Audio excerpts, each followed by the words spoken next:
बच्चों, आज हम पढ़ेंगे पोवर्टी। और पोवर्टी मतलब गरीबी। और गरीबी में क्या क्या चीजें हम लोगों को पढ़नी है। यहाँ पे हम देखेंगे व्हाट इज पोवर्टी, पोवर्टी क्या है, who are the poor, poor की डेफिनेशन है, कौन लोग पुअर कैटेगरी में आएंगे, व्हाट इज पोवर्टी लाइन, हमारे इंडिया में कॉन्सेप्ट है एक पोवर्टी लाइन का, इसी के थ्रू मेजर किया जाता है कि कौन गरीब है और कौन गरीब नहीं है। Trend of poverty in India, that is number and percentage of poor, हम लोग ये देखेंगे इंडिया में जो पॉवर्टी का ट्रेंड है वो दिन ब दिन बढ़ा है या कम हुआ है, कितने लोग गरीब हैं और कितना परसेंटेज ऑफ पॉपुलेशन लोग पुअर है। फिर है कॉजेस ऑफ पॉवर्टी, ये बहुत इंपॉर्टेंट टॉपिक होता है बेटा, ये कई बार आता है एग्जाम में। कॉजेस ऑफ पॉवर्टी, पॉवर्टी की क्या क्या रीजंस हैं, कारण है क्यों पॉवर्टी है हमारे देश में। मेजर्स ऑफ रिमूव पॉवर्टी, और ये भी पूछा गया सेम कि कौन कौन से मेजर्स आप ले सकते हैं पॉवर्टी को रिमूव करने के लिए, गवर्नमेंट ने कौन कौन से मेजर्स अडॉप्ट किए पॉवर्टी को रिमूव करने के लिए, ऐसे कौन कौन से प्रोग्राम चलाए। तो लास्ट के जो 3 टॉपिक्स हैं बेटा, ये बहुत इंपॉर्टेंट टॉपिक है, कंफर्म क्वेश्चन एग्जाम में बैठेगा इसमें से। ठीक है, देखिए जी, हम स्टार्ट करते हैं। What is poverty and who are the poor. सबसे पहला क्वेश्चन हमारे मन में आएगा, poverty is the inability to fulfil the basic requirement of life. देखिए पॉवर्टी क्या है, ऐसी इनएबिलिटी है जो कि लोगों को उनकी लाइफ की जो बेसिक एमिनिटीज होती है, बेसिक नीड्स होती है, वो भी फुलफिल नहीं कर पाते। तो ऐसी इनएबिलिटी उन लोगों की, ऐसे कुछ लोग जिन जो अपनी बेसिक नीड्स को भी फुलफिल करने में अनेबल है, उन्हें हम लोग पुअर कहेंगे, पॉवर्टी कहेंगे। पॉवर्टी का मतलब inability to fulfil the basic requirement of life. The minimum requirement includes food, clothing, housing, education and health facility. देखिए पहले तक हम कहते थे रोटी कपड़ा मकान बेसिक हमारी जरूरतें हैं, और बेटा रोटी कपड़ा तो है, मकान भी है, लेकिन अब एजुकेशन और हेल्थ और जुड़ गया है। एजुकेशन मतलब देखिए पढ़ा लिखा होना भी, अगर कोई पढ़ा लिखा नहीं है तो भी वो पुअर है ना। जिसकी जो पुअर हेल्थ फैसिलिटी है, मतलब अगर मान लीजिए उसकी हेल्थ जो है वो अच्छी नहीं है, ठीक है, मान लीजिए कोई हैंडीकेप्ड पर्सन है, तो वो भी पॉवर्टी लाइन में आएंगे। फिर if these minimum needs are not fulfilled, अगर मान लीजिए ये बेसिक नीड्स फुलफिल नहीं होती, तो man undergoes pain and suffering. तो क्या होता है, इंसान को दुख होता है और वो सफर करता है काफी सारी चीजों से। There is a loss of health and efficiency. देखिए हो सकता है कुछ लोग हेल्दी नहीं है, उनकी जो हेल्थ है वो बहुत बिगड़ी हुई है, उनकी एफिशिएंसी कम हो जाती है काम करने की। Sickness and disabilities under render him helpless in all walks of life. देखिए अगर कोई व्यक्ति लंबे समय से बीमार है या कोई काम करने में डिसेबल है, तो इससे पूरी लाइफ में उस व्यक्ति को हेल्पलेस मिलती है, मतलब उनको दूसरों से सुख नहीं मिलता, दूसरों से कोई उम्मीद नहीं रखनी चाहिए। Generation after generation he lives in poverty, और उनकी जो पीढ़ियां हैं, पीढ़ी दर पीढ़ी वो गरीबी देखते हैं। ग्रोस इन पॉवर्टी, वो पॉवर्टी में गरीबी में बड़े होते हैं, एंड डाइस इन पॉवर्टी, और पॉवर्टी में ही मर जाते हैं। पॉवर्टी ब्रीड्स और मल्टीपल्स इटसेल्फ। याद रखना, अगर कोई इंसान गरीब है तो अगर एक पीढ़ी गरीब है तो आने वाली पीढ़ी और ज्यादा गरीब होती है। ऐसा ये कहना चाह रहा है कि पॉवर्टी ब्रीड्स और मल्टीप्लाइज इटसेल्फ। पॉवर्टी हमेशा अपने आप को मल्टीप्लाई करती जाती है, गरीबी में और गरीबी आती जाती है। तो इसमें से हमें और कोई चीज तो ध्यान नहीं रखनी, सिर्फ ये ध्यान रखना पॉवर्टी क्या होती है। Poverty is the inability to fulfil the basic requirement. और कौन लोग पुअर होते हैं ये अब हम लोग पढ़ेंगे, थोड़ा आगे चल करके पढ़ेंगे। ये फर्स्ट टॉपिक अभी स्टार्ट हुआ है, सिर्फ एक लाइन यहाँ से आपको अंडरलाइन करनी है आपकी बुक में। Poverty is the inability to fulfil the basic requirement of life, and that basic requirement includes food, clothing, housing, education and health facilities. Okay, now there are two type of poverty, relative and absolute poverty. This is the type. ठीक है, तो हमारे यहाँ पे poor कैसे identify किए जाते हैं, तो यहाँ पे 2 तरीके हैं आइडेंटिफाई करने के, रिलेटिव है या एब्सोल्यूट पॉवर्टी है। टाइप्स बोल सकते हैं आप इसे। Relative and absolute poverty are the 2 variants of poverty, और इन दोनों का डिस्क्रिप्शन आपके सामने यहाँ पर है। देखिए रिलेटिव पॉवर्टी क्या है।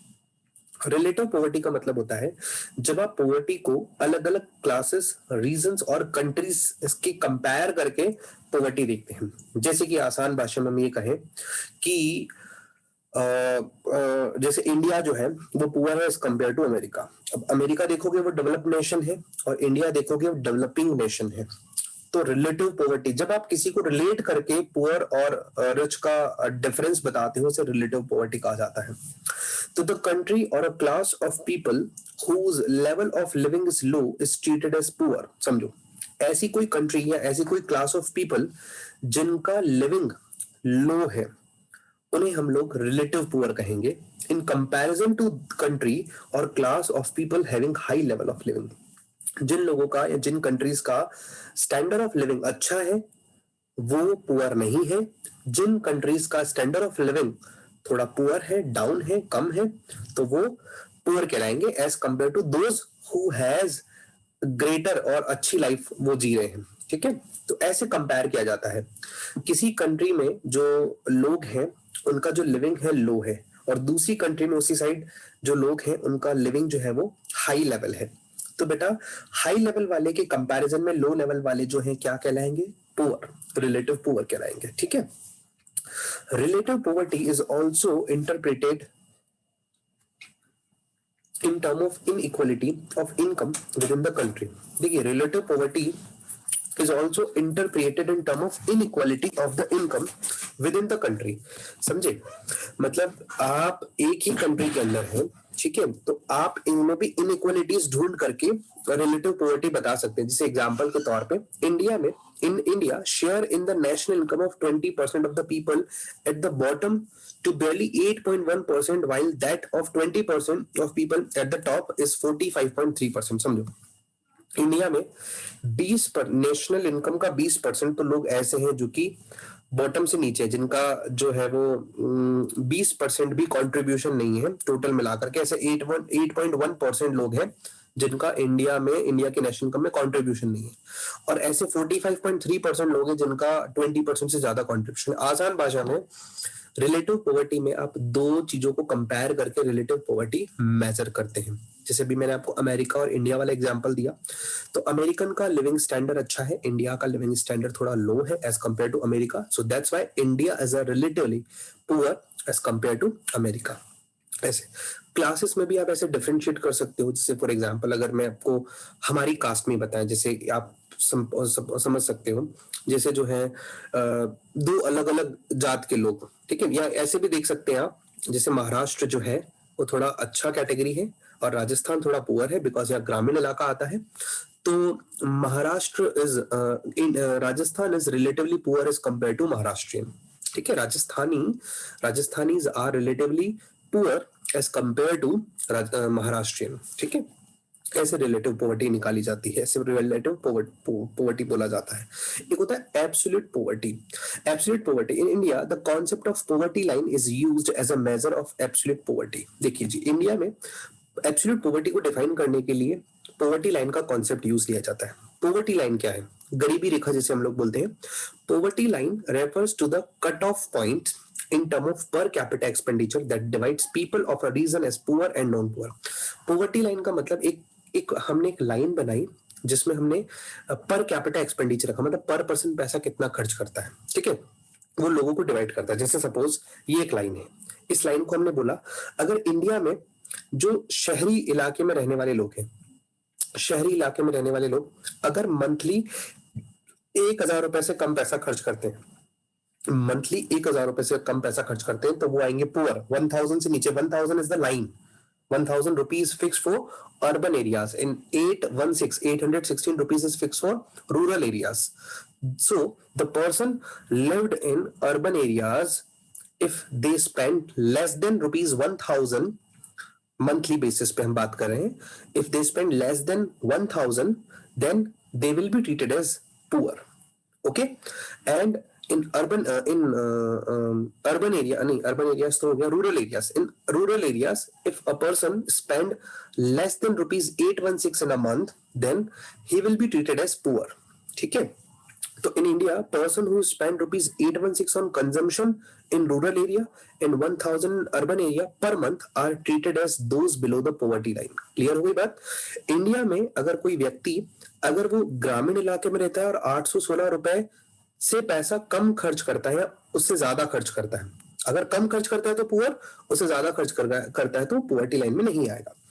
और अर्बन एरियाज में 1,000 रुपए का पर मंथ से ज्यादा अगर कम पैसा खर्च करता है कम, तो वो पॉवर्टी लाइन में आएंगे। Based on the new official poverty line in 2011 and 12, poverty rate in India is estimated to be 21.9%.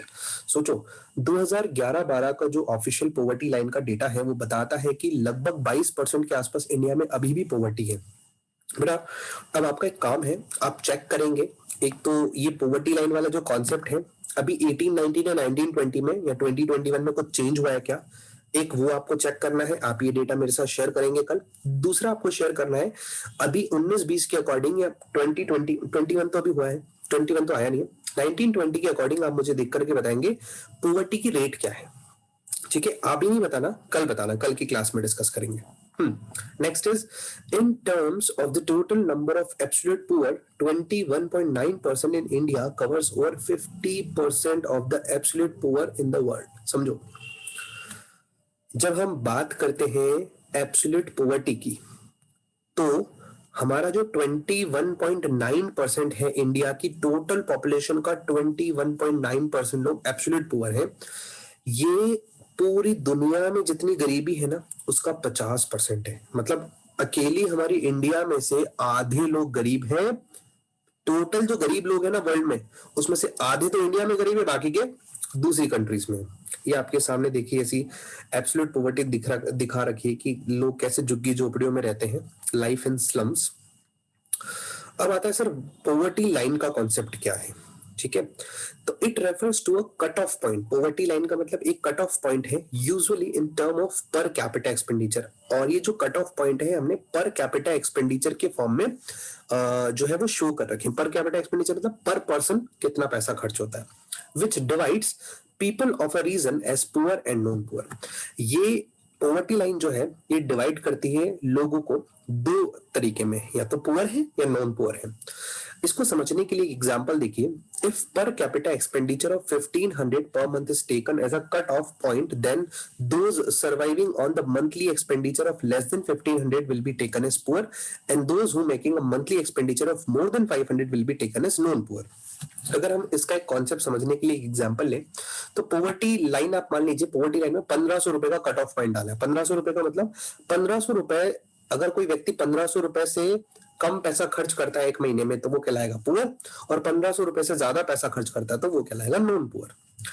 Percentage of population below poverty line is called head count ratio. एक बात ध्यान रखना बेटा, जितने भी पॉपुलेशन का जितना भी परसेंटेज इस पॉवर्टी लाइन के बिलो है, नीचे है, पॉवर्टी लाइन में है, पॉवर्टी लाइन के अंदर है, तो इसको हम लोग कहते हैं हेड काउंट रेशियो या poverty incidence ratio. Head count ratio बोल दो या पॉवर्टी इंसिडेंस रेशियो बोल दो। यहां पे लिखा है हेड काउंट रेशियो का कॉन्सेप्ट कहां से आया। It refers to the measurement of poverty in terms of the numbers of persons below poverty line, where poverty line means some cutoff point with respect to the individual consumption expenditure per month। देखिए head count ratio तो आपको पता है कि किसको बताता है, कि जो भी नंबर ऑफ पर्सन्स हैं उनका परसेंटेज जो कि पॉवर्टी लाइन से नीचे है वो है हेड काउंट रेशियो। और जबकि पॉवर्टी लाइन क्या है, कट ऑफ पॉइंट तय करती है जो कि ये बताती है, और कट ऑफ पॉइंट भी किसके बेसिस पे तय करती है, कंजम्पशन एक्सपेंडिचर के पॉइंट ऑफ व्यू पे, कि इतना रुपया खर्च करने, इतने रुपए से कम खर्च करने वाले पॉवर्टी लाइन के नीचे, इतने रुपए से ज्यादा खर्च करने वाले पॉवर्टी लाइन के ऊपर।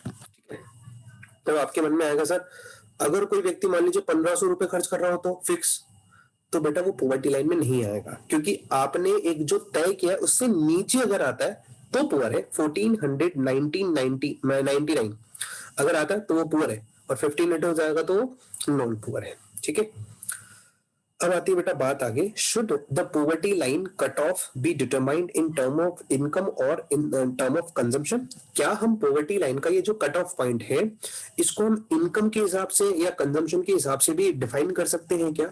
तो हाँ बेटा, आप इनकम के हिसाब से भी कर सकते हो, कंजम्पशन के हिसाब से भी कर सकते हो। दिख रहा है आपको ये लाइन दिख रही है, ये पॉवर्टी लाइन बनाई, देखो आप इसके सामने डायग्राम में ये पर्सन है, ये पॉवर्टी लाइन पे खड़ा है, इसके नीचे वाला पुअर, इसकी जेब देखो खाली है, और ऊपर वाला नॉन पुअर। ठीक है, और ये है बंदा जो पॉवर्टी लाइन पे फिक्स खड़ा है, 1500 रुपए इसके पास होंगे, सपोज 1500 रुपए, तो ये नॉन पुअर की कैटेगरी में आएगा, नॉन पुअर कहलाएगा, और ये बंदा पुअर कहलाएगा। Okay, However, if one is to choose between the two, consumption should be definitely be a preferred parameter than income.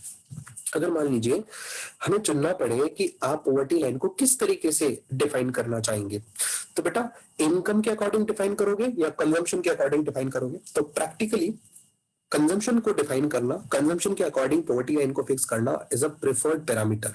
क्यों है? सुनना। Consumption reflects actual use of goods and services by an individual. Consumption से ये पता चलता है कि वो व्यक्ति एक्चुअल में कितने रुपए गुड्स एंड सर्विसेज पे खर्च कर रहा है, कंजम्पशन पे खर्च कर रहा है, as well as the type of goods actually used, वो कौन सी टाइप के गुड्स यूज कर रहा है।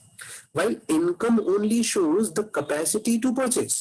भाई अगर आपकी इनकम अच्छी है, वो सिर्फ आपकी कैपेसिटी दिखाएगी कि कितना खरीद रहे हो। ऐसा भी हो सकता है किसी इंसान की इनकम 1 लाख रुपए हो और वो मान लीजिए 99,000 रुपीज उसको खर्च करने पड़ रहे हो, तो आप तो यही कहोगे ना कि भाई 1 लाख कमा रहा है, 99,000 कमा रहा है, मतलब कंजम्पशन पे खर्च कर रहा है तो बहुत बढ़िया है, गरीब नहीं हो सकता वो।